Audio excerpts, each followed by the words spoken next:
త్వరలో కొత్త పింఛన్లు, రేషన్ కార్డులు. అవును. అన్నీ మనం చూసుకున్నట్లయితే త్వరలో కొత్త పింఛన్లు, కొత్త రేషన్ కార్డులు 2 కూడా ఇవ్వబోతున్నారు. రేషన్ కార్డులకు సంబంధించి ప్రభుత్వం సబ్ కమిటీ ఏర్పాటు చేసింది. త్వరలో నిర్ణయం తీసుకుని కొత్త రేషన్ కార్డులు మంజూరు చేస్తామని డిప్యూటీ సీఎం బట్టి విక్రమార్క చెప్పారు. రేషన్ తీసుకునేందుకు, సంక్షేమ పథకాలు పొందేందుకు వేరువేరుగా గుర్తింపు కార్డులు ఇవ్వాలనే అంశంపై ప్రభుత్వంలో చర్చ అయితే జరుగుతుందని, త్వరలో నిర్ణయం తీసుకుంటామని చెప్పారు.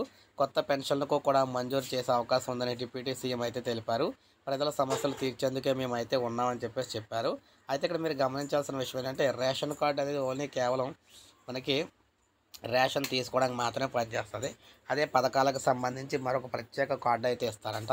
పథకాలు పొందడానికి ఒక ప్రత్యేక కార్డు ఉంటుంది. రేషన్ తీసుకోవడానికి మాత్రం రేషన్ కార్డు అయితే ఉంటుంది.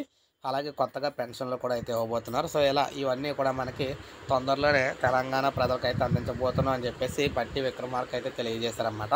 సో ఇది ప్రజెంట్ రేషన్ కార్డులు, పెన్షన్ కార్డులు, అదేవిధంగా పథకాలకు సంబంధించి ప్రత్యేక కార్డులకు సంబంధించి అప్డేటు. ఒక లైక్ చేయండి, సబ్స్క్రైబ్ చేసుకోవాలి, మన ఛానల్ సబ్స్క్రైబ్ చేసుకోండి.